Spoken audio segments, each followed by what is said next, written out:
Hi, it's Mark Donegan, host of the Marketing Execution Podcast.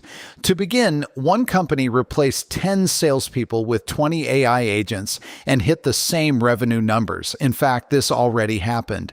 Because of this, the SDR role, as we know it, may be extinct within 12 months.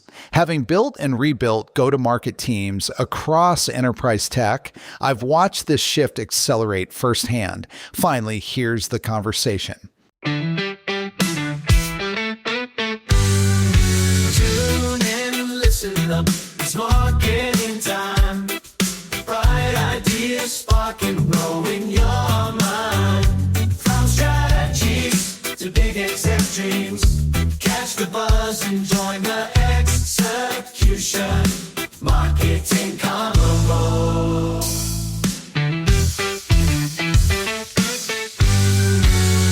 Welcome to the Marketing Execution Podcast. This is the show for tech founders and leaders building B2B products and technologies. We show you how to go further, faster to get the business results you need. From strategies to big exec dreams, catch the buzz and join the execution. Marketing Convo.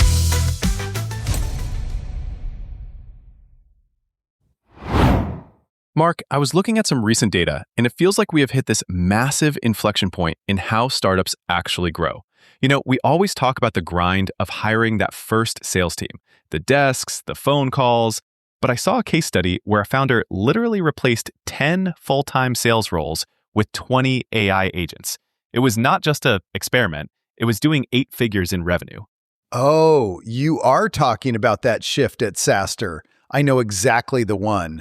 It is funny you bring that up, Tim, because that right there is the blueprint for the next 24 months. Look, the biggest mistake founders make today is thinking AI is just a better version of a chatbot. It is not. We are entering an era of absolute ruthless efficiency. I have seen companies go from one human managing a few leads to one human orchestrating an entire army of agents. Okay, so let's pull on that thread. If I'm a founder listening to this, my first thought is probably, wait, does this actually work? Is the performance real?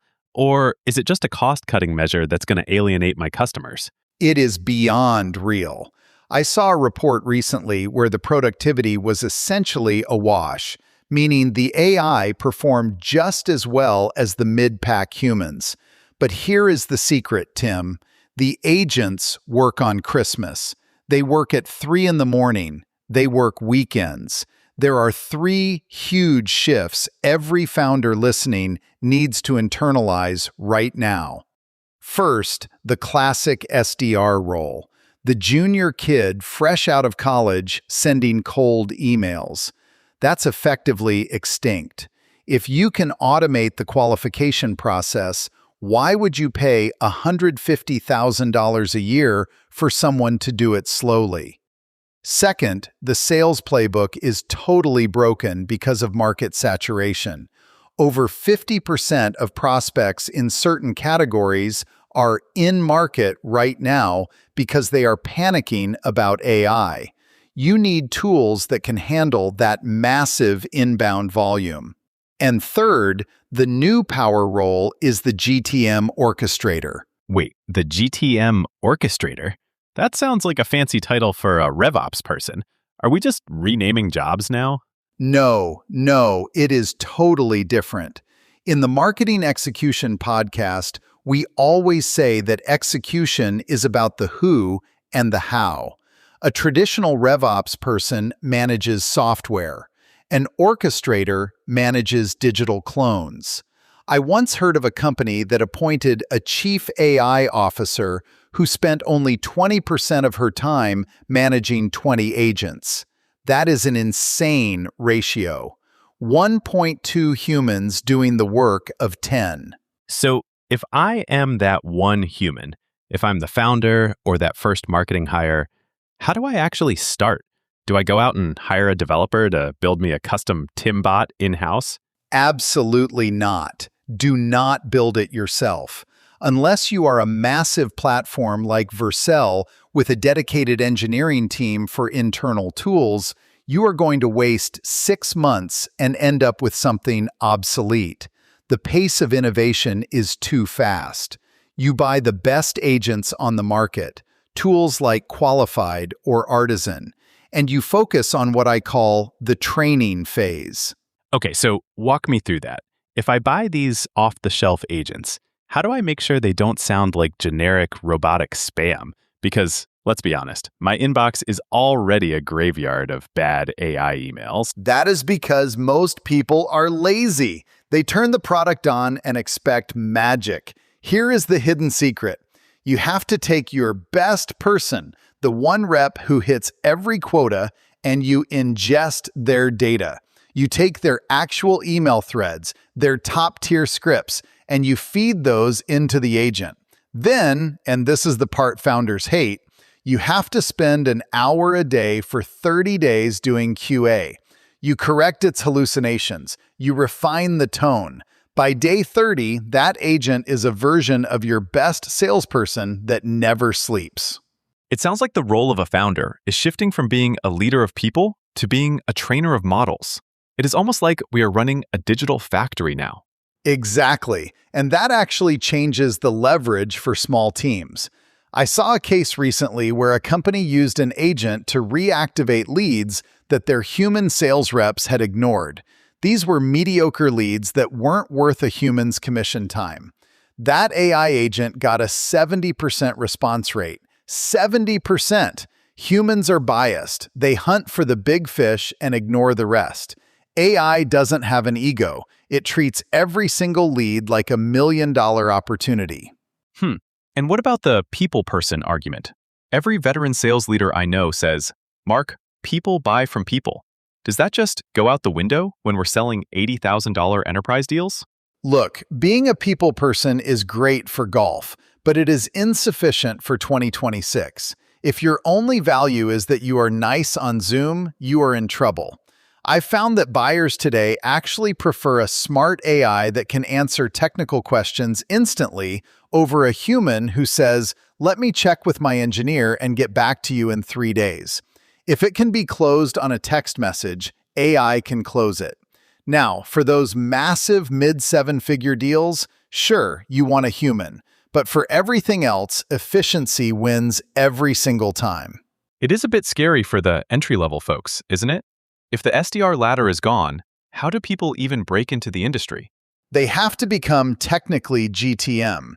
They have to be the ones who can walk in and say, I know how to prompt, I know how to orchestrate, and I can manage your digital sales floor. Those people are going to be hyper-employable. I have seen salary expectations for these orchestrator roles hitting $250,000 because they are managing 10 agents instead of 10 people. It is a total consolidation of wealth and talent. Mark, this is fascinating. Let's pivot for a second and talk about what this means for a founder with zero budget. You know, Tim, that question hits different when you're actually living it, because here's the thing most people miss. When you're pre-product market fit with a tiny team, you actually have an advantage right now, not a disadvantage. Wait, how so? I would think the opposite. Like, you don't have the budget for these tools, you don't have the data to train them on. Okay, so let me flip that on its head. What do you have when you're that early? You have desperation, you have hunger, and you have time to learn this stuff yourself before you build bad habits. So you're saying the constraint is actually the gift. That's it. Look, I know of a founder who was literally just her and a co-founder. No sales team, no SDRs, nothing. She spent about 30 days training one AI agent on her best cold emails, just her own writing. And that agent now sends hundreds of outbound messages while she sleeps. She told me she closed her first 6-figure deal from a lead that came in at 2 in the morning. 2 in the morning. So the agent qualified them, warmed them up, and then what? Set up the meeting directly with her calendar. She woke up, saw the meeting on her schedule, did the call, closed the deal. No human touched it until the actual sales conversation. That's wild. But okay, let me push back a little. She still had to do the sales call herself, right? So the human element isn't gone. Oh, 100%. And this is the part that gets lost in all the hype. The human element becomes more important, not less, because now you're only spending your time on the conversations that actually matter. You're not wasting 3 hours a day qualifying tire kickers or answering the same basic questions over and over. So the AI handles the grunt work and the human handles the relationship. Exactly. And here's why this matters so much for early stage founders. When you're pre-product market fit, every single customer conversation is gold. You need to be learning from those calls. You need to be hearing objections. You need to understand why people say no. If you're spending all your time just trying to get those conversations, you're not actually having them. So the AI becomes like a filter that gets you to the good stuff faster. Yeah, and it's not just faster, it's better. Because the AI can be working 24/7. It can be reaching out to your entire addressable market while you're iterating on the product. I mean, think about it. How many founders do you know who say they need to do more outbound but never actually do it? Basically all of them, including me at various points. Right. And it's not because they're lazy. It's because outbound is tedious and time-consuming and emotionally draining. You send 100 emails, you get 3 responses, 2 of them are not interested. It's brutal on the psyche. So the AI takes the emotional hit instead. I mean, yeah, kind of. The AI doesn't get discouraged. It doesn't have bad days. It just keeps going. And for a founder who needs to stay motivated and focused on building, that's actually a huge psychological benefit that nobody talks about. Okay, so what about the money side? These tools aren't cheap. I think the good ones start at like 50 grand a year. Yeah, that's true for the enterprise grade stuff. But here's what's changing. Some of these vendors are starting to offer startup programs, discounted tiers for early stage companies. And honestly, even if you're paying full price, you got to do the math. What does one SDR cost you? Salary, benefits, training time, management overhead? You're looking at 150 grand all in, easy. And that SDR might quit in 6 months. After you spent 3 months getting them up to speed. Exactly. So even at 50 or 70 grand a year, the AI agent is cheaper than a human. And it doesn't quit. It doesn't need vacation. It doesn't have bad breakups that affect its performance. But it does need training. You keep coming back to that. It does. And this is where early stage founders actually have another advantage. You know your product better than anyone. You know your customer better than anyone. You wrote those first sales emails yourself. So when you train the agent, you're training it on the best possible source material, your own hard-won knowledge. Versus a big company where maybe the founder hasn't talked to a customer in 3 years. Right. And the institutional knowledge is scattered across a dozen people who all have slightly different versions of the pitch. The early stage founder can create a much more coherent, authentic voice for their AI because they are that voice. I never thought about it that way. The lack of organizational complexity is actually an asset. It's a massive asset. And look, there's one more thing that I think matters here. When you learn these tools early, when you become the person who understands how to train and manage AI agents, you're building a skill that compounds. Every hire you make later, every sales leader you bring on, they're going to need to work with these tools, and you'll be able to evaluate them. You'll know what good looks like. So it's not just about the immediate ROI. It's about building organizational capability. That's the long game. And honestly, the founders who figure this out in the next 12 months are going to have such a head start because their competitors are still going to be debating whether AI is real or just hype. Well, they're already on their 5th iteration of their agent. Exactly. And by then, the learning curve advantage is enormous. Okay, Mark, this is really helpful context. I feel like we've painted a pretty clear picture of why this matters and who stands to benefit. But I know our listeners are probably sitting there thinking, okay, great, I'm convinced. Now what do I actually do on Monday morning? Let's get into the practical playbook in our next segment. Okay, so step 1, pick one problem, just one. Maybe it's support tickets piling up. Maybe it's leads going cold because nobody follows up fast enough. Write it down. So don't try to boil the ocean. Exactly. Jason Lemkin at SaaStr started with a general AI clone called Deli. It wasn't even built for sales, but it ended up closing a $70,000 sponsorship on its own. Wait, a horizontal tool closed the deal? It did, and that's when he realized the potential. So here's what I want founders to do this week. Go incognito on your own website. Incognito, like a secret shopper? Exactly like that. Fresh Gmail, fresh browser. Try to contact sales, try support, sign up for your newsletter. Time how long it takes to get a response. Oh man, that sounds painful. It is painful. You'll probably cry into your coffee, but whatever makes you cringe the most, that's your first agent project. So the emotion tells you where to start. Right. Now, step 2, pick a vendor who will help you, not just sell you software and disappear. How do you evaluate that though? Ask them directly. Who is my forward deployed engineer? Can I talk to them before I sign? SaaStr tried multiple vendors. One wanted $100K upfront with no support.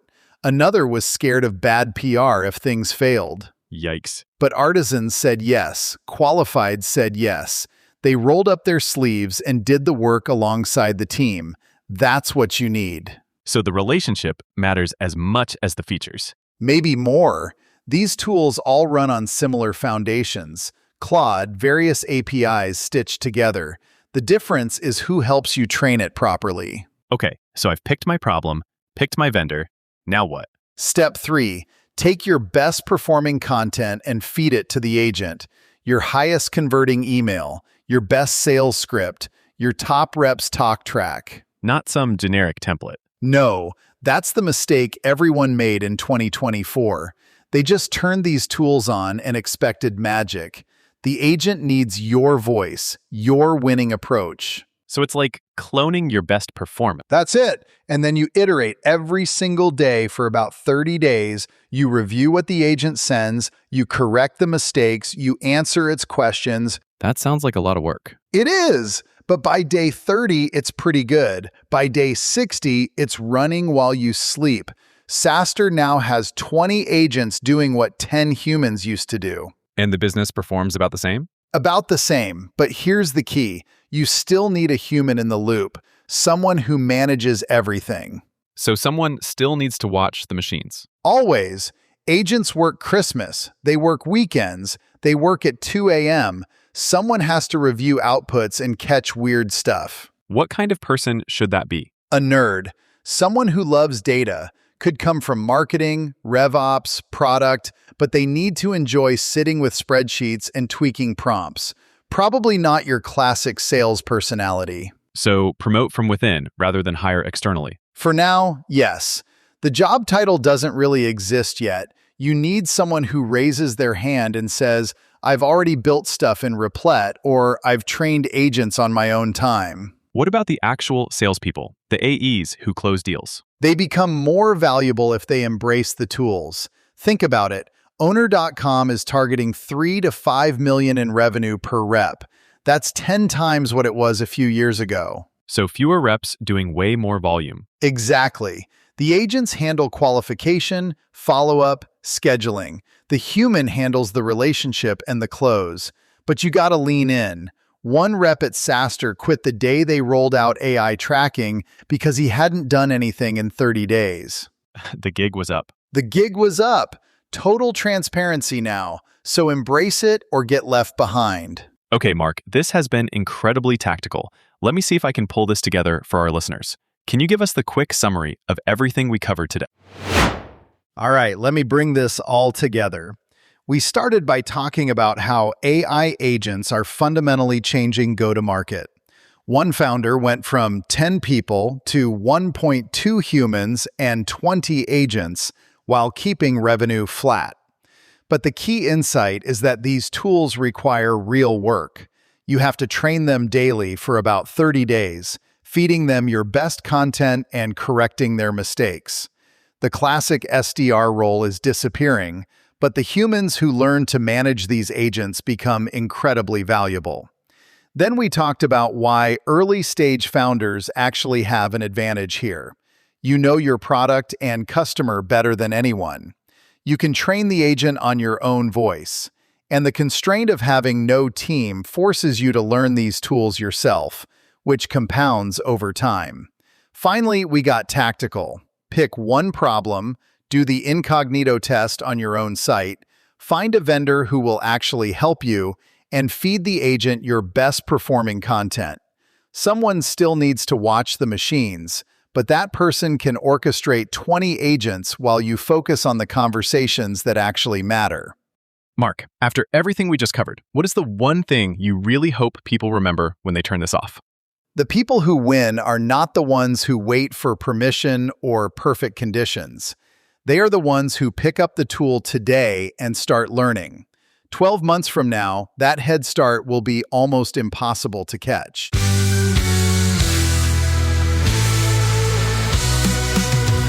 The Marketing Execution Podcast is produced by Growth Stage Marketing. We are on a mission to see your company reach wild success using marketing pods. Too big, accept dreams. Catch the buzz and join the execution. Marketing Convo.